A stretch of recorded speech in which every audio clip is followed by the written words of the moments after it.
Hello नमस्कार किसान साथियों। फार्मर आईडी फार्मर रजिस्ट्री यानी किसान कार्ड हम घर बैठे अपने मोबाइल फ़ोन से कैसे बना सकते हैं, आज की इस वीडियो में हम सीखने वाले हैं। तो चलिए किसान भाइयों वीडियो शुरू करते हैं। अगर वीडियो पसंद आए तो वीडियो को लाइक करना, अपने किसान भाइयों के साथ इस वीडियो को शेयर जरूर करना और चैनल को सब्सक्राइब तो कर ही लेना। तो दोस्तों आप देख रहे हैं प्यारे विद पीसी यूट्यूब चैनल और मैं आपका साथी आपका दोस्त प्रीतम प्यारे। किसान भाइयों सबसे पहले जान लेते हैं कि फार्मर आईडी बनाते वक्त आपको किन किन डॉक्यूमेंटों की आवश्यकता पड़ेगी। सबसे पहले आपके पास आपका आधार कार्ड होना चाहिए। इसके अलावा आपके आधार कार्ड में जो मोबाइल नंबर जुड़ा हुआ है वो भी आपके पास होना चाहिए और आपकी जो जमीन की फर्द है वो भी आपके पास होनी चाहिए। आपकी जमीन जितनी भी खेतों में है उन सभी की फर्द आपके पास होनी चाहिए। इसके अलावा आप अपने फार्मर आईडी में अपने राशन कार्ड नंबर को या फिर फैमिली आईडी नंबर को भी जोड़ सकते हैं। तो इन दस्तावेजों को आप एक बार इकट्ठा करें और फिर फार्मर आईडी बनाना शुरू करें। अब फार्मर आईडी बनाने के लिए आपको गूगल क्रोम या किसी भी एक ब्राउजर को ओपन करना है और इसके सर्च बॉक्स में यहाँ पर आपको लिखना है फार्मर आईडी हरियाणा और इसे सर्च कर देना है। जैसे आप सर्च करते हैं आपके सामने जो पहली ही वेबसाइट आ रही है hrfr.agristack.gov.in, इस वेबसाइट के लिंक पर आपको क्लिक करना है। क्लिक करते ही आप एग्रीस्टैक हरियाणा की ऑफिशियल वेबसाइट पर आ जाएंगे, फार्मर रजिस्ट्री बनाने की वेबसाइट पर आ जाएंगे। अब यहाँ पर आपको फार्मर वाले कॉलम पर क्लिक कर देना है। जैसे ही आप क्लिक करते हैं यहाँ पर आपसे पूछा जा रहा है कि आपकी लॉगिन आईडी और पासवर्ड फिल करें। आपके पास लॉगिन आईडी और पासवर्ड नहीं है। अब आपको क्रिएट न्यू यूजर अकाउंट वाले ऑप्शन पर एक बार क्लिक करना होगा। जैसे ही आप क्लिक करेंगे आपके सामने इस प्रकार का पेज ओपन हो जाएगा।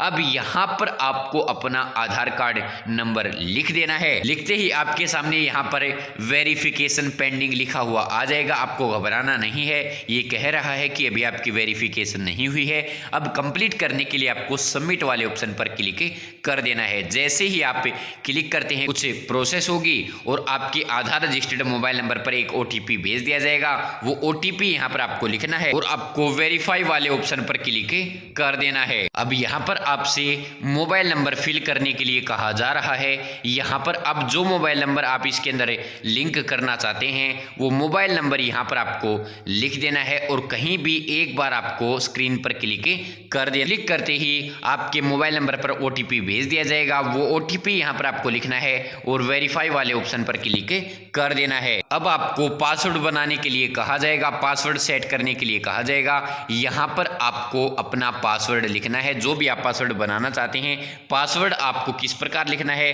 तो दोस्तों पासवर्ड इस प्रकार बनाना है। नाम का पहला अक्षर बड़ा होना चाहिए, फिर एक सिंबल होना चाहिए @ या कोई भी सिंबल आप लगा सकते हैं। इसके बाद कुछ डिजिट आपको लिखने हैं। तो इस प्रकार का आपको पासवर्ड सेट कर लेना है। पासवर्ड दोनों जगह लिखने के बाद आपको क्रिएट माई अकाउंट वाले ऑप्शन पर क्लिक कर देना है। जैसे आप क्लिक करते हैं आपका जो अकाउंट है वो क्रिएट हो जाएगा। अब आपको ओके वाले ऑप्शन पर क्लिक करना है। इसे आपको फार्मर वाले ऑप्शन पर सेट कर देना है और यहाँ पर जो मोबाइल नंबर आपने इसके अंदर फिल किया है, रजिस्टर किया है, वो मोबाइल नंबर यहाँ पर आपको लिखना है। पासवर्ड जो बनाया है वो यहाँ पर आपको लिखना है और ये जो कैप्चा कोड यहाँ पर आपको देखने को मिल रहा है वो यहाँ पर आपको लिख देना है और लॉगिन वाले ऑप्शन पर क्लिक कर देना है। क्लिक करते ही आपके नंबर पर एक ओटीपी भेजा जाएगा, वो यहाँ पर आपको लिख देना है और लॉगिन पर क्लिक कर देना है। लॉगिन करते ही दोस्तों यहाँ पर आपके सामने आपकी डिटेल्स आ जाएंगी। नीचे यहाँ पर आपको देखने को मिलेगा रजिस्टर एज ए फार्मर, आपको इस वाले ऑप्शन पर क्लिक करना है। अब आपसे कहा जा रहा है mobile number change confirm, do you want to change your registered mobile number, क्या आप नंबर को बदलना चाहते हैं जो आपने जोड़ा है। तो आपको यहाँ पर नो पर क्लिक कर देना है। नो पर क्लिक करते ही सबसे पहले यहाँ पर आपसे आपकी ईमेल आईडी मांगी जाती है। इसके अंदर आप जोड़ना चाहते हैं तो जोड़ सकते हैं, मैंडेटरी नहीं है। अब आपको नीचे आना है। नीचे आने के बाद यहाँ पर आपकी जो डिटेल्स हैं वो दिखा दी जाएंगी। आपका नाम, आपका जेंडर, आपकी जो डीओबी है वो भी यहाँ पर आपको देखने को मिलेगी। इसके अलावा हिंदी में अपना नाम यहाँ पर आप लिख सकते हैं, जो फार्मर नेम है वो यहाँ पर आप लिख सकते हैं।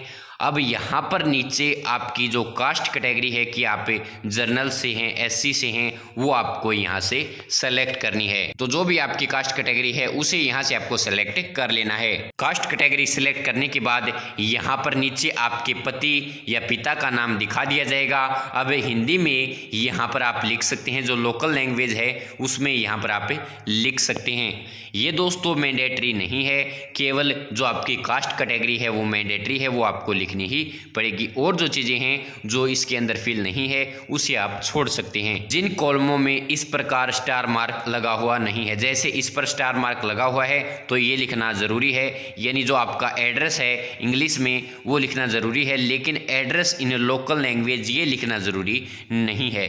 लेकिन जितनी ज़्यादा जानकारी आप भरेंगे उतना ही अच्छा है, लेकिन गलती आपको नहीं करनी है। बेशक से आप जो मैंडेटरी नहीं है वो मत लिखो, लेकिन गलती मत करना। अब यहाँ पर आपको इंग्लिश में अपना कंप्लीट एड्रेस लिखना है, तो कंप्लीट जो एड्रेस है विलेज का वो यहाँ पर आपको इंग्लिश में लिखना है और यहाँ पर लोकल लैंग्वेज में आपको लिख देना है, फिर नीचे आना है। और जो आपका एड्रेस है वो आधार कार्ड से ऑटोमेटिक फैच कर लिया जाएगा, आपकी स्टेट, डिस्ट्रिक्ट, सब डिस्ट्रिक्ट, विलेज और पिन कोड जो आपकी आधार कार्ड में है वो। अब यहाँ पर कॉलम आपको दिया गया है, अगर आप एड्रेस बदलना चाहते हैं, कुछ अपडेट करना चाहते हैं तो आपको क्या करना है, आपको यहाँ पर टिक करना है और चेंज आप कर सकते हैं अपने अनुसार। और यहाँ पर लैंड ओनरशिप डिटेल अब आपको फिल करनी है। इसके लिए आपको फार्मर टाइप वाले ऑप्शन पर क्लिक करना है, यहाँ पर आपको ओनर सेलेक्ट करना है। ओनर सेलेक्ट करने के बाद अब आपको ऑक्यूपेशन डिटेल वाले ऑप्शन में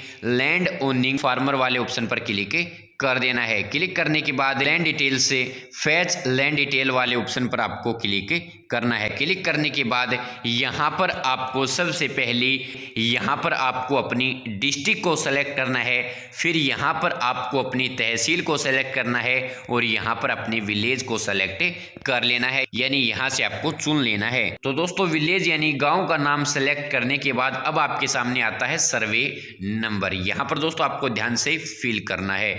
तो सर्वे नंबर क्या होता है, तो सर्वे नंबर जो आपकी मुस्तिल यानी मुरबा संख्या होती है उसे और किला नंबर को बनाकर जो नंबर बनता है उसे ही सर्वे नंबर कहते हैं। खसरा नंबर जो आपका होता है वही सर्वे नंबर होता है।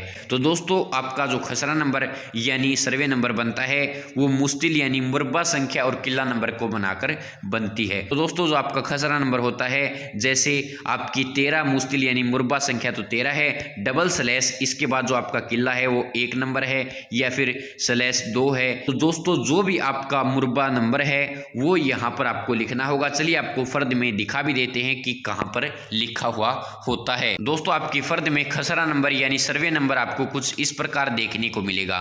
दोस्तों 5 और डबल स्लैश जो है वो आपका मुस्तिल यानी मुरबा संख्या है और यहाँ पर जो आप देख रहे हैं ये आपका किला नंबर है। तो दोनों को जोड़कर आपको जो अपना सर्वे नंबर है, खसरा नंबर है, वो आपको यहाँ पर तैयार करना है। जैसे 5 डबल स्लैश 16 स्लैश 2 ये आपका सर्वे नंबर हो गया। तो सर्वे नंबर वहाँ पर आपको लिखना है। और दोस्तों आपको फर्द में ये भी देख लेना है कि जितनी आपकी खेवट हैं सभी के खसरा नंबर आपको जोड़ लेने हैं, आपके कितने सर्वे नंबर हैं। नीचे आपको ये देखना है कि आपकी खेवट में यानी आपकी फर्द में कितने कित्ते हैं और कितने आपकी कृषि से संबंधित कित्ते हैं, यानी कितने इसके अंदर टुकड़े हैं वो आपको देख लेने हैं और टोटल गिन लेने हैं, उनके नंबर आपको देख लेने हैं और उनमें से कोई एक नंबर यहाँ पर आपको पूरा करके लिख देना है। लिखने के बाद यहाँ पर आपको कुछ भी नहीं लिखना है और सबमिट वाले ऑप्शन पर क्लिक कर देना है। अब यहाँ पर ओनर का जो नाम है वो सेलेक्ट करने का ऑप्शन आ जाएगा। अब आपको इस ऑप्शन पर क्लिक करना है, अपना नाम यहाँ पर आपको सेलेक्ट कर लेना है। सेलेक्ट करने के बाद अब यहाँ पर जितने भी आपके नाम पर किला नंबर हैं वो यहाँ पर आपको लिस्ट में देखने को मिल जाएंगे। आपको फर्द में देखकर सेलेक्ट करना होगा, क्योंकि दोस्तों यहाँ पर 3 नाम नहीं आते हैं। जैसे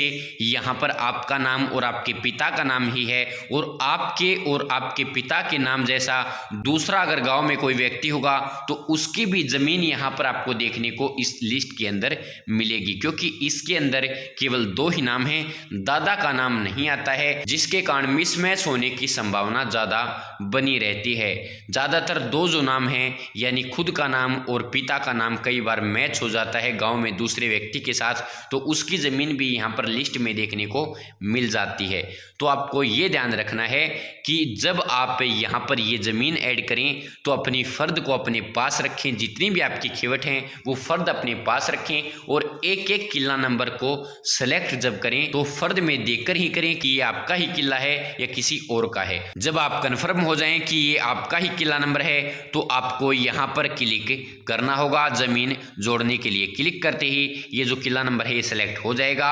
अब जो जो आपके किले नंबर हैं यहाँ पर वो आपको सेलेक्ट कर लेने हैं। ज़्यादातर दोस्तों यहाँ पर जो ज़मीन दिखेगी वो आप ही की दिखेगी, दूसरे की नहीं दिखेगी, लेकिन कई बार एक जैसे नाम होने के कारण दिख जाती है, तो आपको ध्यान रखना है। अब दोस्तों यहाँ पर सभी किला नंबर जो हैं वो आपको देख लेने हैं। अगर आपके ही किला नंबर हैं तो सभी को यहाँ से आपको सेलेक्ट करना है और सेलेक्ट करने के बाद सबमिट वाले ऑप्शन पर आपको क्लिक कर देना है। अब दोस्तों ज़मीन ऐड करने के बाद ऐसा है कि आपकी सभी ज़मीन इसके अंदर नहीं आई, सभी खसरा नंबर जो हैं, सर्वे नंबर हैं, वो इसके अंदर आपको देखने को नहीं मिल रहे हैं। तो फिर से आपको उसी प्रोसेस को दोहराना है। फैच लैंड डिटेल्स वाले ऑप्शन पर क्लिक करना है और जो बचे हुए किला नंबर हैं वो यहाँ से आपको जोड़ लेने हैं। जो किला नंबर आपका नहीं आया उसी को आपको यहाँ पर फिल करना है। पूरे सर्वे नंबर को यानी खसरा नंबर को आपको लिखना है और ज़मीन को फिर से ऐड करना है। ये तब छूटते हैं जब आपकी एक से ज़्यादा खेवट हों और खेवटों में अलग अलग नाम आपके हों, जैसे किसी में हो प्रीतम और किसी में हो प्रीतम कुमार, किसी में हो प्रीतम जाखड़। कई बार जो फर्दों में नाम होते हैं वो अलग अलग हो जाते हैं, जिसके कारण एक साथ सभी खसरा नंबर नहीं आते, नाम मैच न होने के कारण। तो आपको बार बार से अपनी ज़मीन ऐड कर लेनी है। और इसमें दोस्तों एक बात का आपको और ध्यान रखना है कि जो आपकी ज़मीन की फ़र्द है वो अकेले की है तो इसमें अकेले का नाम आएगा, सभी किला नंबर आपको सेलेक्ट कर लेने हैं। लेकिन अगर ज़मीन साझे की है तो भी आपको सभी किला नंबर ही सेलेक्ट करने हैं, यानी जो खसरा नंबर है, सर्वे नंबर है, वो आपको पूरे के पूरे खेवट के सेलेक्ट करने होंगे, क्योंकि आपका पूरी खेवट में नाम है और हर किले में आपका हिस्सा है।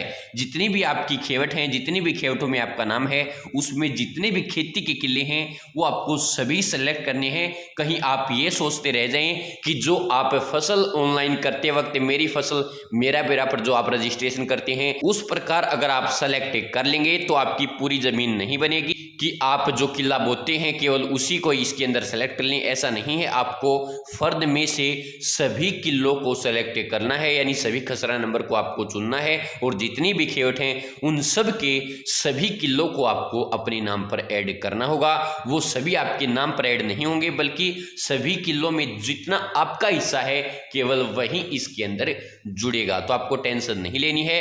आपकी खेवट में जितने भी व्यक्ति हैं उन्हें सभी को सभी किला नंबर सेलेक्ट करने पड़ेंगे। दूसरा दोस्तों, अगर आपकी ज़मीन एक से ज़्यादा गांव में है तो एक साथ आप इस प्रक्रिया को कंप्लीट नहीं कर पाएंगे। एक गांव की ज़मीन ऐड करके जब आप इस फॉर्म को सबमिट कर देंगे तो आपका फॉर्म पास होने के बाद ही दूसरे गांव की ज़मीन आप ऐड कर पाएंगे। तो दो गांव में ज़मीन है तो एक बार अपने एक गांव की ज़मीन ऐड कर लीजिए, फिर दूसरे गांव की आपको करनी पड़ेगी। सभी ज़मीन ऐड करने के बाद आपको वेरीफाई ऑल लैंड वाले ऑप्शन पर क्लिक कर देना है। क्लिक करते ही यहाँ पर आपको रिकॉर्ड देखने को मिल जाएगा कि आपकी कितनी ज़मीन इसके अंदर ऐड हुई है और कितने सर्वे नंबर ऐड हुए हैं। 1 2 3 4 जितने भी हुए होंगे वो रिकॉर्ड यहाँ पर आपको देखने को मिल जाएगा, जितने भी आपके सर्वे नंबर ऐड हुए हैं। तो आपको यहाँ से आपके सर्वे नंबर देख लेने हैं कि 10 ऐड हुए हैं, 5 ऐड हुए हैं। फिर आपकी जो ज़मीन है फर्दों में वो आपको जोड़ लेनी है। इसके अंदर केवल खेती से संबंधित जो ज़मीन है वही ऐड होती है, वहीं जो खसरा नंबर हैं वो ऐड होते हैं। खेती के अलावा जो आपकी घर की ज़मीन है, प्लाट की ज़मीन है या कोई अन्य ज़मीन है वो इसके अंदर ऐड नहीं होती। तो उसी अनुसार जो खसरा नंबर हैं यानी सर्वे नंबर हैं वो आपको कैलकुलेट करने हैं। फिर दोस्तों आपको नीचे आना है और यहाँ पर आपको क्लिक कर देना है। क्लिक करने के बाद यहाँ से आपको राशन कार्ड या फैमिली आईडी का ऑप्शन सेलेक्ट करना है और जो भी यहाँ पर आप दस्तावेज नंबर ऐड करना चाहते हैं वो ऐड कर सकते हैं। राशन कार्ड नंबर या फैमिली आईडी नंबर सेलेक्ट करके फैमिली आईडी नंबर मैंडेटरी नहीं है, जरूरी नहीं, अगर आप करना चाहें तो कर सकते हैं। फिर दोस्तों आपको नीचे आना है और यहाँ पर आपको टिक कर देना है। टिक करने के बाद दोस्तों आपको नीचे आकर अपने फॉर्म को सेव वाले ऑप्शन पर क्लिक करके सेव कर देना है। जैसे ही आप सेव करते हैं आपके सामने इस प्रकार का ऑप्शन आ जाएगा। अब आपको प्रोसीड टू ई साइन वाले ऑप्शन पर क्लिक करना है। क्लिक करते ही आपके सामने इस प्रकार का पेज ओपन हो जाएगा। अब यहाँ पर आपको इंग्लिश सेलेक्ट करना है और यहाँ पर टिक कर देना है और यहाँ पर अपना आधार नंबर फिल करके सेंड ओटीपी पर क्लिक कर देना है। जो ओटीपी आपके पास आया है वो ओटीपी यहाँ पर आपको लिखना है और वेरीफाई ओटीपी वाले ऑप्शन पर क्लिक करना है। क्लिक करते ही दोस्तों आपके सामने जो पेज है वो रिफ्रेश होगा और ऊपर आपको डाउनलोड पीडीएफ का ऑप्शन देखने को मिल जाएगा। इस वाले ऑप्शन पर आपको क्लिक करना है। अगर गलती से पेज कट गया है तो दोबारा जब आप अपनी आईडी को लॉगिन करेंगे, लॉगिन करने के बाद साइड में आपको व्यू माई इंफॉर्मेशन का ऑप्शन मिल जाएगा, उस पर दोस्तों आपको क्लिक करना है दोबारा से लॉगिन करने के बाद और आपको डाउनलोड पीडीएफ वाले ऑप्शन पर क्लिक कर देना है। आपका जो पीडीएफ वो आपके सामने आ जाएगा। कुछ इस प्रकार का आपको देखने को मिलेगा। तो दोस्तों इस प्रकार घर बैठे आप अपनी जो फार्मर आईडी है, फार्मर रजिस्ट्री है, किसान कार्ड है वो बना सकते हैं। अपनी जमीन को अपने आधार कार्ड से जोड़ सकते हैं। दोस्तों कुछ बातों का ध्यान जरूर रखें। इसके अंदर जो जमीन है ऐड करते समय किसी और की जमीन ऐड मत कर देना। नाम ध्यान से देखना है कि किसकी जमीन आप ऐड कर रहे हैं और ज़्यादा नंबर तो आपने ऐड नहीं कर दिए हैं। कहीं आपके नाम जैसा भी कोई गांव में व्यक्ति हो, आपका नाम भी सेम हो, आपके पिता का नाम भी सेम हो, दादा का नाम इसके अंदर आता नहीं है, तो आपको किला नंबर देख लेने हैं। कहीं किसी और के किले तो आप ऐड नहीं कर रहे हैं। ज़मीन छोड़नी भी नहीं है और किसी और की ऐड भी नहीं करनी है। और एक साथ दो गाँव की ज़मीन आप ऐड नहीं कर सकते।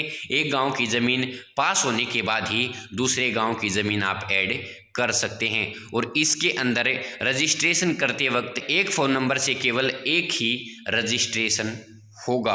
और दोस्तों कोई गलती हो गई जैसे कास्ट कैटेगरी की या और किसी चीज़ की तो फिर आप फिलहाल उसे ठीक नहीं कर पाएंगे। तो दोस्तों ध्यान से आपको इस प्रोसेस को कंप्लीट करना है और जब आप फॉर्म फिल करें उस समय ज़मीन की फ़र्द तो आपके पास होनी चाहिए, वरना दिक्कत होने की पूरे चांस है। जितनी भी आपकी खेवट आपके गांव में है वो सभी आपको फ़र्द ऑनलाइन निकाल लो, ये फिर तहसील से लेकर आ जाओ और आप इस काम को कंप्लीट कर लो। तो दोस्तों ध्यान से इस प्रोसेस को कंप्लीट करना है, कोई गलती नहीं करनी है। अगर कोई दिक्कत आती है या कोई समस्या आती है फॉर्म फिल करने में तो आप कमेंट बॉक्स में बता सकते हैं, मैं आपकी सहायता करने की पूरी कोशिश करूंगा। तो धन्यवाद दोस्तों। जय हिंद भारत, जय हरियाणा, जय जवान जय किसान। धन्यवाद मेरे प्यारे दोस्तों।